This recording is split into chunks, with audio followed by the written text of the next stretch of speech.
அன்றைக்கி நம்ம விராட் கோலி பார்த்தீங்கன்னா முதல்ல பவுலிங் போட வர்றாரு. பால் ஒய்டு போட்டுறாரு. 2வது பாலும் பார்த்தீங்கன்னா ஒய்டாக போட்டார். ஆனால் பார்த்தீங்கன்னா டோனி வந்து ஸ்டெம்மிங் பண்ணுறாரு. இதனால் பார்த்தீங்கன்னா அவர் 0 பாலுக்கு ஒரு விக்கெட் எடுத்து ரெக்கார்டும் வச்சுருக்காரு.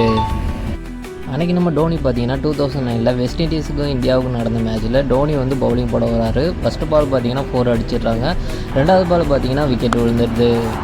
அன்றைக்கி நம்ம டோனி பார்த்தீங்கன்னா பங்களாதேஷுக்கும் இந்தியாவுக்கும் நடந்த மேட்ச்சில் பேக் எடுத்துகிட்டு உள்ளே வந்திருப்பார். இந்த சீன் நிறைய பேர் பார்த்துருக்க வாய்ப்பு கம்மி. அன்றைக்கி நம்ம தலை தோனி பார்த்தீங்கன்னா ஃபீல்டிங் நின்றுட்டு இருந்தார். கொஞ்சம் லைட்டாக மிஸ் ஆகிடுச்சா அவர் கேட்ச் பிடிக்கிறதுக்கு. இதை பார்த்து கோலி பார்த்தீங்கன்னா டிஃப்ரெண்ட்டாக டோனியை பார்க்குறதுனால சிரிச்சுட்டு இருந்தாருங்க. நம்ம தலை தோனிக்கே பார்த்தீங்கன்னா டிஃப்ரெண்ட்டாக தாங்க தெரிஞ்சது. அன்றைக்கி நம்ம தலை தோனி பார்த்தீங்கன்னா நியூசிலாந்துக்கும் இந்தியாவுக்கும் நடந்த டெஸ்ட் மேட்ச்சில் பவுலிங் போட வர்றாரு. சரி, அப்போது யாரா கீப்பர் பண்ணுறதுன்னு பார்த்தா விராட் கோலி கீப்பர் பண்ணிகிட்டு இருக்காருங்க.